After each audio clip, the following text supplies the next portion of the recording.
Listo. Hola, bienvenidos a Diseño 3D para no ingenieros. Cuando ustedes necesitan saber algo para entablar una mínima conversación con un ingeniero porque quieren desarrollar un producto y necesitan su apoyo, ¿va? Entonces, bueno, vamos empezando. Esta primera sección se va a tratar de consideraciones sobre el dibujo. De repente habrá unos que sean un poquito más buenos para dibujar y otros de plano no se les da bolitas y palitos. Bueno, podemos pedir apoyo, pero sí hay que tratar de pensar las cosas y en base a eso ver lo que se necesita para lograrlo. ¿Sí? Entonces, punto número uno. Si estamos pensando en dos planos, normalmente tenemos algo como esto, ¿no? Líneas del horizonte, el punto de fuga, el ir pensando cómo se deben de acomodar las cosas para ver y que tenga una perspectiva lo más real posible. Eso sería en 2D.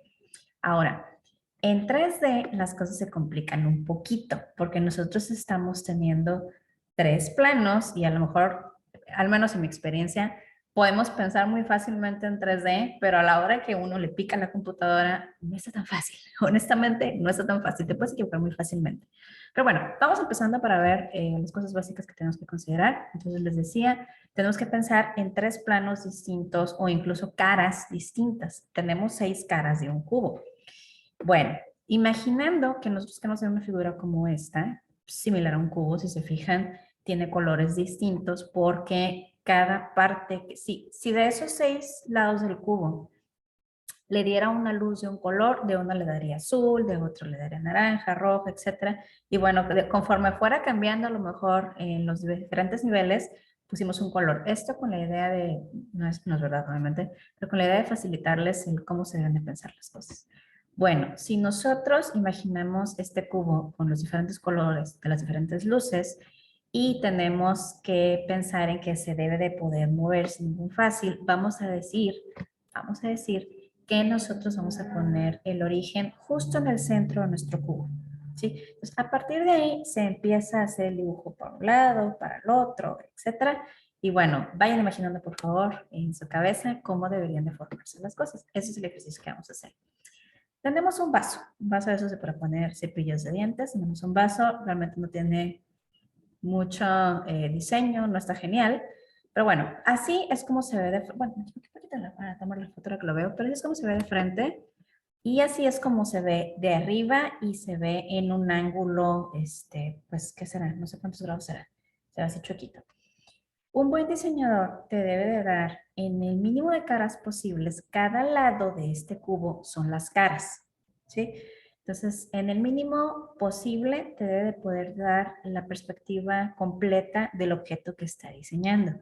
A veces se puede porque un vaso como este realmente está muy sencillo, pero a veces no se puede porque el objeto con el que estamos pensando nosotros pues es un poco más complicado y lleva diferentes volúmenes, como mi señor M&M el rojo. Bueno, cada lado tendrá que ser distinto y entonces esto significa que hay muchos dibujos que nosotros tenemos que hacer, ¿no? Ok, les decía, esto es una cara y además hay que pensar en planos, me estoy adelantando. Además de pensar en planos, esto es una cara que les decía en diseño 3D. Si nosotros hacemos un diseño aquí en Estados Unidos, en Brasil, etcétera, se maneja el sistema americano. Pero si nosotros queremos leer un plano que venga probablemente de Alemania o Francia, pues se maneja el sistema europeo. Entonces, cuando nosotros vemos impreso el plano, tiene que decir qué sistema está manejando para ver cómo se leen las caras. En realidad hay una poca diferencia con eso. El sistema americano y el europeo empiezan desde la cara de arriba, ¿no? Entonces, ok, de aquí arriba, si se fijan, esto de aquí es porque estoy viendo mi mouse, esto de aquí, abajito que estoy señalando, si está para un lado o si está para otro, es ese trapezoide, nos indica si es sistema americano o europeo. Entonces, bueno, el cómo se despliega el cubito es lo que marca que sea de uno o del otro. Entonces, a la hora de imprimir una pieza o de biselar o de lo que sea una pieza, esto cambia mucho la situación. Muy bien, si quieren, pueden darle pausa a este video y hacer este ejercicio. Tenemos una serie de piezas que pensando en cómo deberían de verse desde diferentes planos, ustedes tendrían que encontrar a qué corresponde cada una de las piezas. Tenemos la pieza A, B, C, D, E, etc. Entonces, bueno, si quieren le pueden dar pausa para hacer este ejercicio para ver qué tan buenos son para pensar en 3D. Ok, seguimos. Cuando nosotros, eso es en el segundo video, pero cuando nosotros estamos trabajando con SolidWorks, el trabajar con el mouse de repente es un poco complicado y necesitas un mouse 3. Que no creo que ya haya de 2, pero necesitas 3. Porque el estar moviéndote en los diferentes caros y planas puede ser bastante confuso. Entonces, ahí les va un ejemplo, eso lo vemos más adelante. Consideren esto. Ustedes tienen en SolidWorks abajito, luego les enseño esto. Este dibujito que tiene, bueno, ese sistema de posicionamiento, no sé cómo llamarlo, de orientación creo, en el que te dicen qué eje estás y qué ángulo estás mirando. Bueno, vamos a decir, voy a adelantar un poco en el tiempo para que vean algunos conceptos básicos de SolidWorks. Vamos a decir que nosotros tenemos un diseño. Aquí está el diseño con sus dibujos, con sus medidas, perdón, y luego lo pasamos a ver la versión 3D y entonces se ve algo así, ¿sí? Se fijan, tiene un volumen, unas subiditas, bajaditas, unas partes podrían ser rectas, etcétera. Todo eso y mucho más se puede hacer en SolidWorks, pero necesitan saber un poquito de lo que estamos hablando.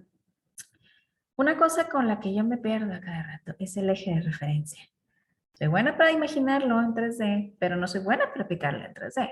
Entonces no se desesperen. Esto es así. El eje de referencia entonces básicamente te está diciendo en dónde estás y si tú estás dibujando, digamos en esto, así, en esta línea, y quieres hacer una pieza, ya sea para arriba, para abajo, para un lado, etc. Ese es tu eje de referencia. Muy bien. Luego tenemos algo que se llama línea constructiva. Es una línea imaginaria, si se fijan aquí está punteada, sobre la cual puedes empezar a dibujar. ¿Sí? No es una línea de algo que estés como que vaya a imprimirse de manera sólida, sino es nada más un punto de referencia. Luego tenemos lo que se llaman las cotas, que es lo que mide, puede ser las distancias de la pieza o puede ser ese ángulo. Tú puedes darle un aproximado a la pieza, o sea, dibujarlo como mano alzada, digamos, que está aquí de hecho, y está un poco chueco, de hecho. Entonces puedes dibujar el ángulo o puedes tú colocarle qué ángulo quieres y te da. Y también te mide esto, ¿no? O sea, igual los ángulos, las medidas, etcétera. Dependerá qué tan de qué grado de dificultad es la pieza para ver cómo te sale. De todas mis están saliendo. Ok, hay una función que se llama extruir, lo que les decía. Tienen un plano, tienen una rayita y de a partir de ahí se hace o para arriba o para abajo de nuestro eje, para un lado probablemente, etcétera. Entonces, esa función de extruir básicamente lo que hace es darle altura, digamos, o profundidad a una pieza y tú puedes jalarlo y ver las medidas. Hay lo que se llama aristas. Una arista es cuando dos caras se están uniendo. Si nosotros, como una L, nosotros queremos hacer una L en 3D, bueno, tiene un palito así y una partecita del palito así. Bueno, hay algunas cosas más complicadas como esto, aristas curvas, aristas tangentes que tienen esta curvatura, arista con un cilindro, recubiertas, no lineal que circular. Entonces hay varios tipos de aristas, que es decir, cuando se están cruzando diferentes caras. Hay otra función, bueno, hay muchas, pero aquí tienen las básicas, que se llama cortar o extruir. Suponiendo que nosotros hicimos un cubo y nosotros vamos a hacerle una perforación por el medio, que de esta manera, pero no nada más nos vamos a conformar con la parte de arriba abajo, vamos a hacerle uno por un lado, otro por el otro, y bueno, nos va a quedar algo así. Eso es cortar o extruir. Nosotros podemos vaciarlo, así como por ejemplo, digamos que estamos diseñando una caja de metal, de plástico, etcétera, un Lego, ¿cómo está esto? Bueno, nosotros, depende de qué tan complicado queramos la pieza, todo cuesta, todo cuesta. Y por cierto, mientras más exacta sea la pieza, más les cuesta. Bueno, les decía, podemos hacer el shell o vaciado.